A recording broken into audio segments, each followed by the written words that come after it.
Hi guys, I'm Ted Wilkes and welcome to Sight Unsound, where I'll be giving you some insight into alternative film theories. Today, Batman isn't a superhero, just a schizophrenic billionaire with a bat fetish.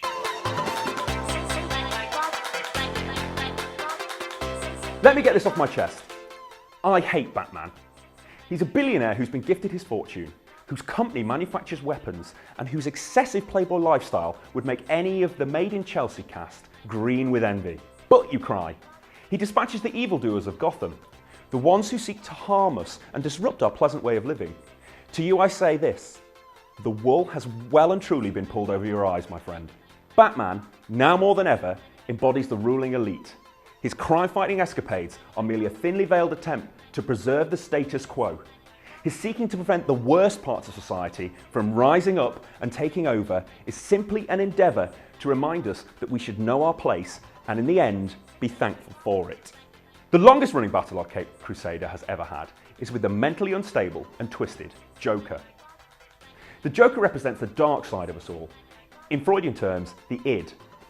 In this space of our brain, nothing will satisfy us more than the carnage we crave, the lust we long for, and the destruction we desire simply for the sake of it. Batman in this battle represents the superego, the all-controlling voice of the mother and father in our head, which tells us to sit up straight, pay attention, and eat our greens.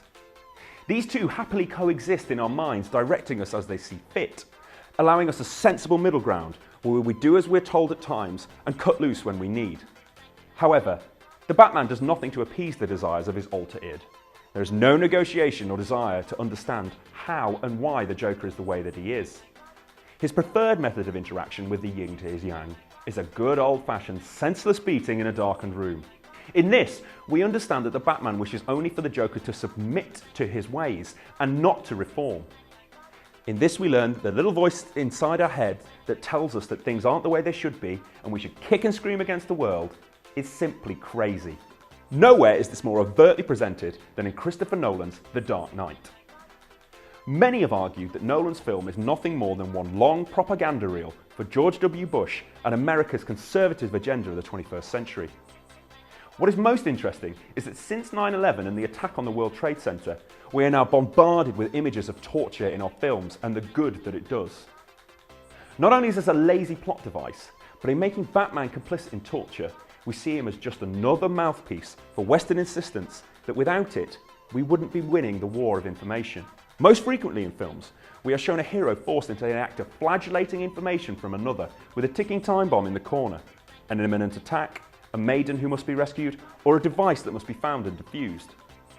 The necessity for torture is heightened so that the captor will spill the beans and the hero, armed with the information, may save the day. In this, we are constantly being forced to buy into the idea that torture is a necessary evil in our fight against evil, simply an unfortunate byproduct of our new war against terror. In order to win the day, we have to cast aside our principles, as we see our heroes do, so that we are able to gain the information we need. In another scene, Batman justifies the use of his own mini-surveillance state in order to save the day, and although upon the mission's completion orders it destroyed, we are forced to sympathise with his mass collection of data in the name of finding truth and justice. Although there is a little debate about the ethics behind such a system, it is largely paying lip service to a toxic issue, and as a viewer you can't help but feel that Batman's mind was already made up when he saw this technology's usefulness to him. In justifying the use of such a machine, we as viewers then see the real-life surveillance tactics a little less like the Orwellian nightmare and much more like something that has to exist for the common good. As Slavoj Žižek and other leftist philosophers have argued, in The Dark Knight, the lie is fetishized and reinforced not just through the standard stock trope of having a secret identity in superhero films, but through the idea that we are lied to for our own good. Harvey Dent lies about being Batman, Gordon lies about working with Batman, and finally Batman lies about Dent's true identity. The only character telling the truth in the whole film is our aforementioned bringer of destruction, the Joker, who we are told is the embodiment of evil. The idea is that a public with the knowledge of the truth will be both dangerous and scared. Unable to process what we are being told, we will flee in all directions, and life will progress towards that which the Joker depicts. In this, we can see more of the Bush-era political Punch and Judy show that Nolan has become an advocate for. The idea of the noble lie. It's now widely regarded that the centerpieces of Bush's attack on Al-Qaeda in 2 costly wars in the Middle East were launched on the back of a lie. The Dark Knight posits that the lie is noble and that being told the truth is a much greater evil. The idea of being desensitized to figures of authority and us accepting their lies is fully explained by Adam Curtis's Oh Dearisms. The notion is that we know there are lies in this world, but are so frequently bombarded with them and are so unable to do anything about it that we simply shrug our shoulders and say, oh dear. Because just as it is with the Dark Knight, there must be an important reason for them. Let's move forward to 2012 and the release of The Dark Knight Rises. Now, after the financial crash, we have a terrifying new enemy to depict on film: Wall Street. However, who does Batman attack? He's already dispatched his mentally ill adversary by hanging him upside down on the tallest tower in Gotham. So a new enemy appears: Bane. However, who should he really be going after? Does he attack the elite who have done their damage to his city and go on a Robin Hood-esque fight to return the lost money to its owners? No. He continues attacking those who he sees as wrong. In the first scene, Batman is chasing down a gang of petty, though tooled up drug dealers. We see him as the vigilante we are told we should be able to stomach and condone, rather than the one of old who would rob from the rich and give to the poor. Despite the world turning on its head, with us finally understanding that criminals too can wear a suit and tie, he decides that it's only the underclass that are worthy of his swift justice. Bane is the true hero of The Dark Knight Rises. He strips Wall Street of its power, executes those responsible for the crash, and gives us back the power that the Batman wants to take from us: the freedom of choice. In giving an ordinary citizen access to the big red button, he allows us the final decision over our fates, rather than perpetuating our life of constantly chasing money. It can be argued that we all need to have the freedom to press the button as Bane lets us. There is no true freedom without the ability to fall. Unburdened by a desire to acquire private property, as it could be destroyed at any moment, we can now live our lives how we wish, rather than being trapped in capitalism. With no Batman to preside over us, watch our every move, and torture those who lash out against the system, we live in anarchy, as we know no better than to chase our next paycheck and to consume.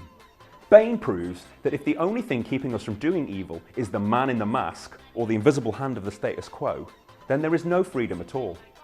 If the only system that is preventing us from doing harm is the threat of violence against us, civilization is not only doomed, but has never truly begun. In finally removing Batman, he shows us that we need a better system, as the one that we have hinges too much on the power of one man or one ideology. One of the most interesting scenes in the whole film is the show trials of the elites that Bane has rounded up to be dispatched. Nolan frames the accused as scared individuals against the backdrop of a huge courtroom. The judge presiding over them is another mentally ill man, Scarecrow. The rules are seemingly now unfair that they, as the elites, are on the scales of justice. We feel sorry for them as they're just another victim of a coup that the bad man has ordered. However, they have committed crimes that no other system, it seems, is willing to deal with, other than the one that Bane presides over. If the law is blind, then it seems that someone must first bind the rag tighter against her face. He is now doing the work that Batman should have spent the previous half of the film doing, finding the true criminals of Gotham behind the long polished desks or on the trading floors across the city. Maybe the Batman films actually exist in a frightening alternative reality, where Bruce Wayne is a mental patient in Arkham Asylum, and the various other characters in his universe are the doctors and nurses trying to coax him out of a state of psychosis where he has become the Batman.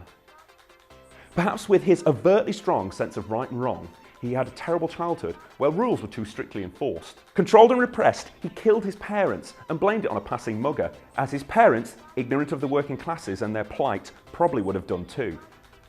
He now struggles against his restraints in a rubber room, muttering about Alfred, the Batcave, and a mysteriously absent Robin, all while watching Fox News on a 24-hour loop. Batman isn't the hero we deserve, or even the hero we want. He's simply a paranoid schizophrenic who watches too much Bill O'Reilly. What do you guys think? Is Batman a hero, a villain, or both? Leave a comment below, and if you enjoyed the video, don't forget to like and subscribe for more Sight Unsound. Again?